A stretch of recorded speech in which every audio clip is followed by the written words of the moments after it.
I'm back here with another video. Now today we're looking at first round mock draft here for the 2018 NFL draft. What I'm gonna do is look at obviously go pick by pick and see what team I have them slotted to, or what player I have them slotted to pick up, and then also give a couple of positives and negatives of each player, just to give a small sense of what that player's like, especially if you haven't looked into them too much. But besides that, man, let's start. So number one, we have the Cleveland Browns, the first pick. I have them going Sam Darnold. I mean, Sam Darnold is seen by many as the best quarterback in this draft. I personally have a different opinion on that, but I really think that they'll go after Darnold. I think it will come down between Darnold and Allen. I think they're kind of, in between the two. I know some sources have said that they're looking more between Allen and Baker, but I really feel like they'll find a love for Darnold, especially when they know that the Giants do have an interest in picking up Darnold as well. So with Darnold, he has great physicals at 6'4", 220. He has decent mobility, so he can move around the pocket, and he can get out if he does need to. He's seen as a great leader. He's normally performed well in chaos kind of situations. He's very aggressive. I mean, you could take that either way. It seems like it's more of an overly aggressive, so it's kind of a negative. He had a weak last season, last season of his college career was not that good, but he did also have a terrible O-line and didn't have the best talent around him. He did have a good running back, obviously, but when it came to his O-line was terrible last year. He's had issues with ball security. Of course, that's something that can always get cleaned up in the NFL, so that's not too much of a concern, but it is something of noteworthiness. And then he's an odd throwing motion. He's kind of trying to clean up his mechanics when it comes to that, and with his throw, at least from what I've looked up here, it seems like he puts a lot of pressure on his elbow, which, slight possibility could lead to some kind of injury, but still, either way, he's going to need to clean that throwing motion up. And now we're going to look at the second pick. Second pick, we have the New York Giants selecting, and they have getting Josh Allen. Now, this is just due to the fact that Sam Darnold's not there. I really thought about giving them Saquon, but I think they're going to go after a quarterback because they're looking partly towards the future, because, with the top guys they have, quarterback Eli, I think, has 2-3 years left in the tank. That gives enough time to be able to draft a quarterback now and develop him. But then also with their defense, those big defensive guys that they spend all that money on in 2, 3, 4 years, they're going to have to get re-signed. They're going to be older, so you might have to blow it up then. So then at that point, you're going to want a quarterback to lead them. Again, like I said in my first round predictions video for the Giants, you kind of don't know how they feel about Davis Webb, but overall, I think they're going to go with Josh Allen and go after a quarterback. When it comes to Allen, he's a cannon of an arm, probably the best arm in this draft. He's a great body, so measurables wise, he's perfect he's like your ideal quarterback. He has athleticism to him. He has the best upside in the draft because he's pretty much the biggest boomer bust, one of the biggest boomer bust prospects of the entire draft. Some negatives with him: he had a low completion percentage, which I covered in my last video comparing him and Lamar Jackson. He does make some bad decisions. He has a huge reliance on his arm, of course, since he has such a strong one.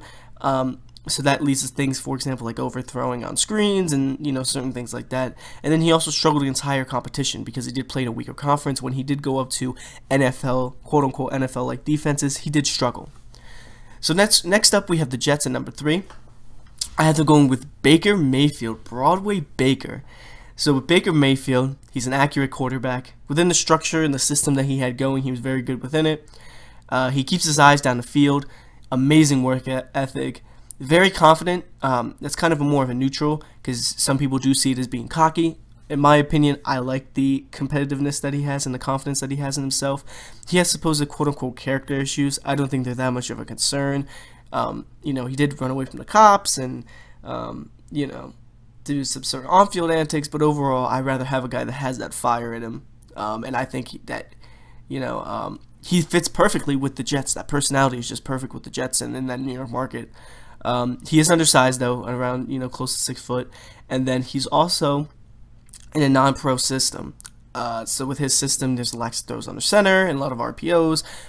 So they might see that as a deterrent in drafting him, because scheme fit, you're going to have to get him used to running a more pro style, assuming that, because there is going to be at least some concepts of that sort. So now we're going to go with the 4th pick. We have the Browns up again, and I had them going Saquon Barkley, going best player available. I did think about going defense. You could give him Denzel Ward, Bradley Chubb, even a Minkah Fitzpatrick. I still have him going with Saquon. Saquon is a great receiving threat. He could do it all. He had probably one of the best running back combine performances of all time. He has lots of strength and character. A negative, I mean, you could see this as a negative, depends on your style. He's more elusive than powerful, so he's more elusive than he's powerful, so he's not necessarily completely balanced. A lot of times he tries to do too much, which could lead him to just being, getting negative yardage. And then his pass block could be inconsistent, but,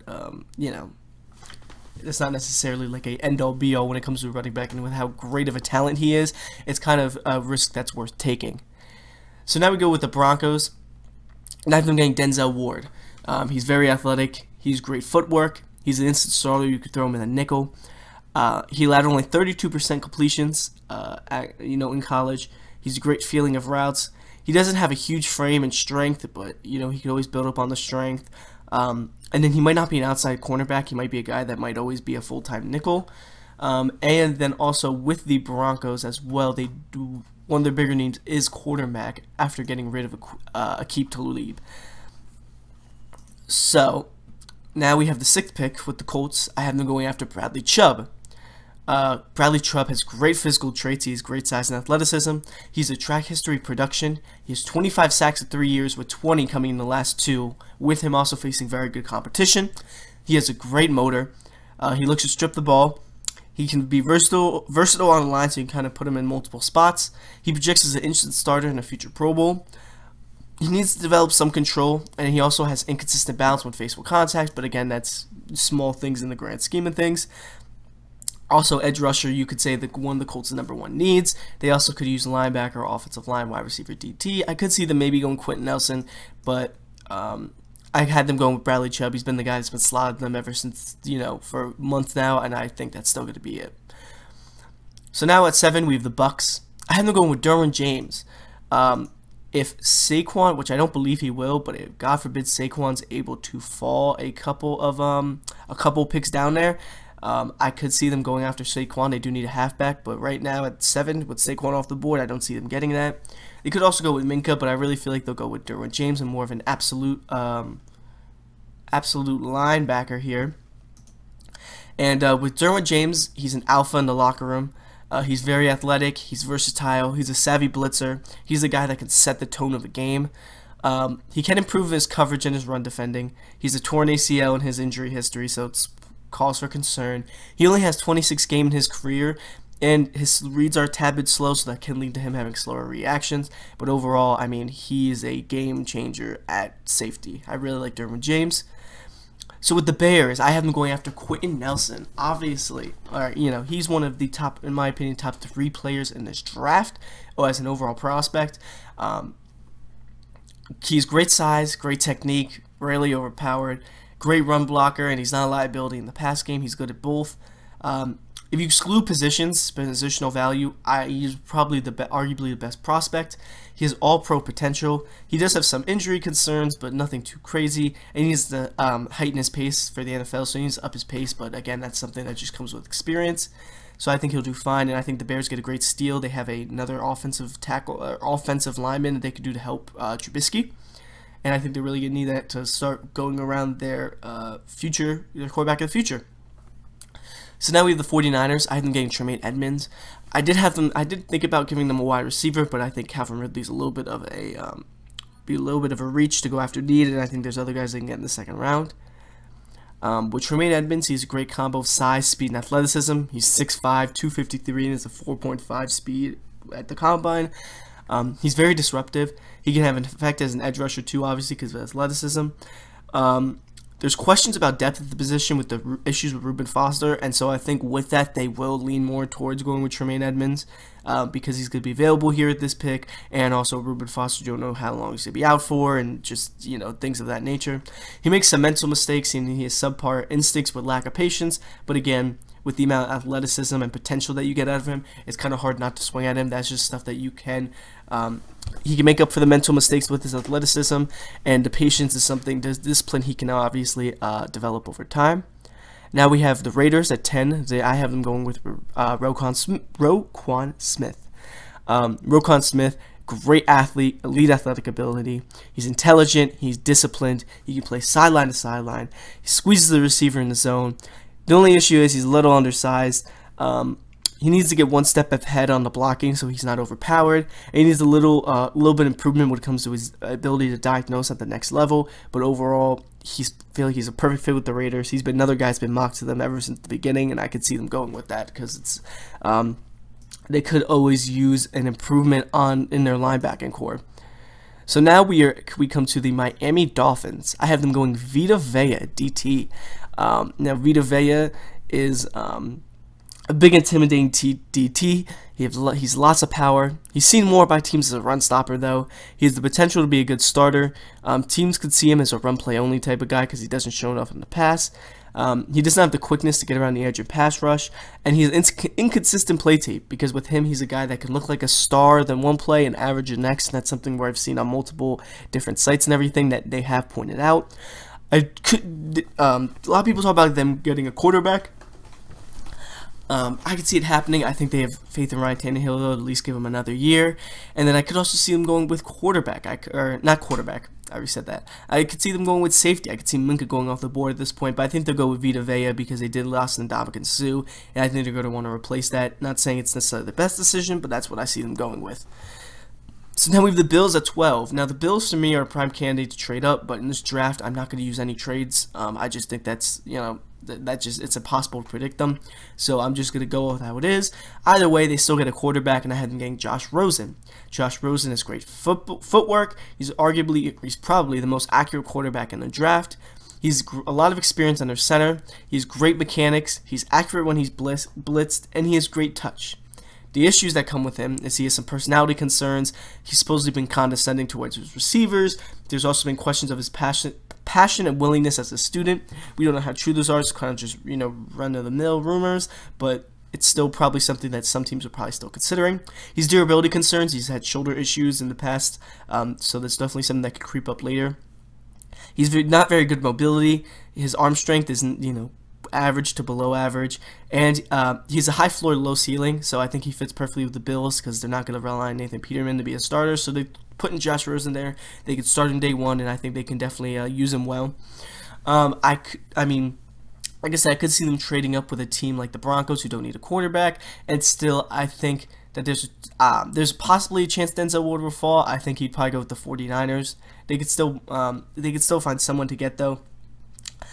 They could maybe even go after Minka, but I really see the Bills getting a quarterback because that's really what they need.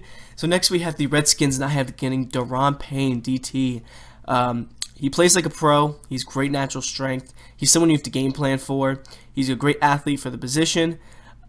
He's a great leader at Alabama. The big issue with him is that with his pass rush, he doesn't really go back to first move, so he doesn't have a set of moves that he can use on the pass rush. But overall, I think that they will gladly deal with that. And also, when it comes to their needs, one of their biggest needs is their defensive line, especially on the interior, because quote unquote, looking at NFL.com, they need to find a stout run stopper along the interior of the defensive line, and I think Daron Payne fits that perfectly. Now with the Packers, they are drafting Minka Fitzpatrick. A lot of people, you'd probably find him surprised to even fall this low. You would think maybe the Dolphins would pick him at 11 if he did fall the latest, but in my mock draft, I had him falling down here to 14. He's very versatile. He can play a slot corner or linebacker. They kind of don't know exactly what he's going to play at the next level. He's a great blitzer on the edge, it's occasional blitzer. He's a great motor. He's a 9 interceptions in his career, so he does have some ball hawking ability. He may not have the coverage ability to be a cornerback full time, and he needs to develop more patience. Now with him, it's more finding where he's going to play. I think he's going to be a safety. You pair him with Clinton Dix. I think your safety core is pretty set there. It's not necessarily a top need, but he is the best player available, and I think they should really go after him. So next at 15, we have the Cardinals, and I have them going Lamar Jackson, quarterback, out of Louisville. Now with them, I know they signed Sam Bradford 2-year deal. I feel like that's perfect when they draft Lamar Jackson. They give him 2 years to develop behind Sam Bradford. He also could serve as a backup. God forbid Sam Bradford goes down. They could use some lineman help, wide receiver. You could see Calvin Ridley come into the fold here, or maybe another cornerback or safety, but I really see them going after a future quarterback. Lamar Jackson's a great dual threat. I mean, game-changing running ability. He won the Heisman in 2016. He's a good arm. He can sometimes take too long in the pocket. He operated in a shotgun pistol-heavy system, but again, NFL offense is changing, so that's not too crazy of a thing. He has a lot of ball security issues. Again, that's something that can be improved. I'd rather have that be a big knock on him. He's iffy accuracy, but again, guys like Michael Vick and Deshaun Watson also didn't have the greatest accuracy coming out either. And then injury concerns, he's a lean frame. He has decent height at 6'3", but he has a lean frame, and he also doesn't slide, so that's something he's going to need to learn, or he's, I think, going to get beat up pretty bad in the NFL. But overall, I see the Cardinals going after the quarterback of the future with Lamar Jackson. Now we're going to look at the Baltimore Ravens. Some of their needs are like, wide receiver, tight end, linebacker, offensive line, and QB. I don't see them going after a QB. Some people have Lamar Jackson mocked to them, but in mine he's not there. I'm going to go after Calvin Ridley. Calvin Ridley is the top receiver in the draft. He's a great route runner, good speed. He's great at separating, not necessarily at the line, but he's great at getting separation. He's an instant starter. He's a lot of experience of a pro-style offense at Alabama. He has a lean frame. He does struggle with drops. And scouts have questions about his potential with his catching in traffic because of his frame. But either way, he's a guy, best wideout in the draft. I definitely feel like he can be a great addition, especially because they do need some wide receiving help. Even though they have Michael Crabtree, I definitely think he'd be a good complement because he's a great route runner. He's an amazing route runner, actually. So I really think they'll go after a receiver because there's no tight end worth at 16, and I think they'll go Calvin Ridley. It's one of their pressing needs, and he's a guy that's good enough to fit that mold. So now next at 17 we have Mike McGlinchey going to the Chargers at tackle. He's an athletic frame. He has durability in college. He's a long-standing starting experience at Notre Dame. He's a great technician. With the knocks on him, he needs to add some muscle mass to his frame. He needs to sustain and finish his blocks at a better rate, but overall, I think he's arguably the best offensive tackle, and it's their #1 need. So I feel like talent-wise, that's what they're being able to get. I don't really see an inside linebacker. They could go after some defensive linemen, but I really see them going with a tackle here, especially with a safety like Derwin James off the board. And with the Seahawks, I've been getting Marcus Davenport. Now, it's not necessarily a huge need. They do need defensive line help, not necessarily an edge rusher, but I think that you could put him as an end in some defenses. I mean, with him, he's great measurables and great speed to power potential. He's a great potential. He's more raw, but I think he's a developmental guy. And he needs to sharpen his instincts, but again, that comes with development. They could get an offensive lineman here. I could really see that. But with me, I have them going, since Davenport wasn't really expected to fall this far, because the big team I had him going to was the Packers. I really think that I really think that the Seahawks will go after him. I really feel like they'll want him, and as a great athletic guy in their defensive line. So now we're going to look at 19 with the Cowboys. I have them getting Taven Bryan. Now, they have a more pressing need, obviously, wide receiver, but with Calvin Ridley gone, I really see them going with a defensive tackle because they need to solidify the inside of the line. He's great athletic ability, Taven Bryan. He's tough, determined, has a high motor. He has a lack of production, and he has lacked instincts and awareness, but with his athletic ability and his high motor, and he's determined with the work ethic, I think you can definitely develop him, and I think they need a guy in the middle of that defensive line. Now with the Lions, I have them going, probably in some ways an unpopular pick, I have them going Darius Geis, running back out of LSU. Now, Darius Geis is a good combo of speed, power, and balance. I really think his best comparable, I think, is Leonard Fournette. He did play behind him in college, and they had similar playing styles. He has good vision. He did have injuries in 2017, so you have to be wary of that. His burst is average, but again, he's more of a power back, so, not the worst thing in the world. And his style, obviously, of taking lots of hits could lead to a shorter career. I think they do need a running back. They could use a DE or a tight end, but I really feel like they need a running back. Because they never really had an amazing running back up to this point at all. Now, when it comes to the Bengals at 21, I have them getting Will Hernandez. Some people have him having a center getting mocked to him. because, you know, there is some centers here in the draft like Billy Price or maybe James Daniels, but overall, I think they'll go with the best offensive lineman in general, and Will Hernandez on the board.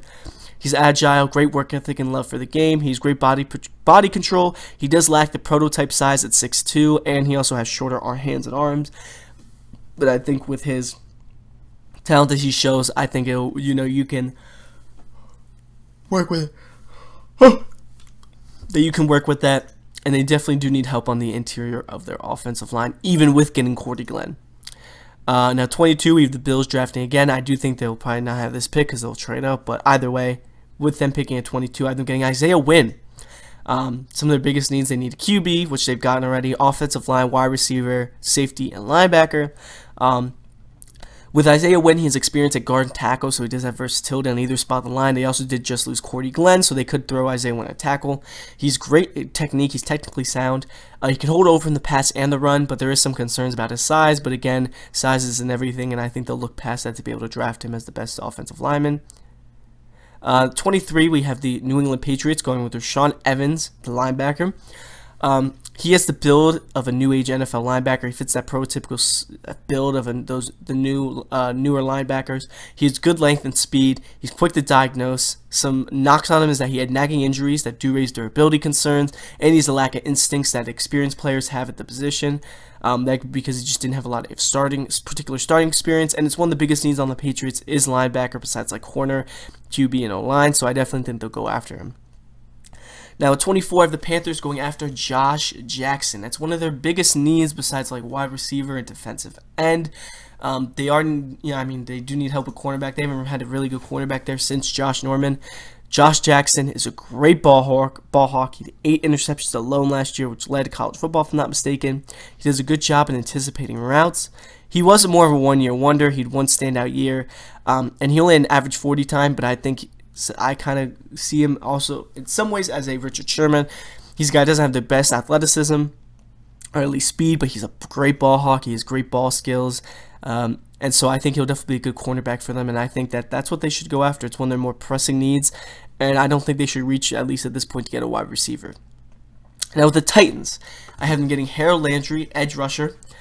Now with them, I think it's one of their top needs in the draft, so I definitely think that talent-wise, he's, you know, even if you look at BPA, he would be arguably a guy that you could throw in there, and he fits their needs. He's a fluid athlete. He has long arms, which create turnover opportunities. He does have a lack of height. He needs to learn to be a pass rusher and not use just his speed.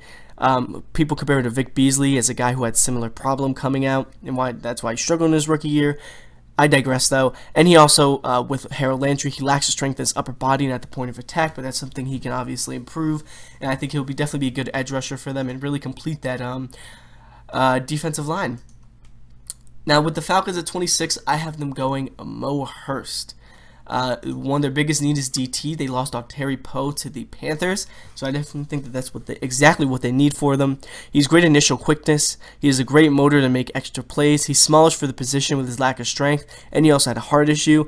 Even if that has been cleared, it's still something of concern that you kind of have to look out for. But I think that's their number one need, and I think he is the BPA. I think there's some people that have him going even sooner in the draft. So I think he's a good value for here, and he fits their needs. So with the Saints, I have them going Dallas Goedert, tight end.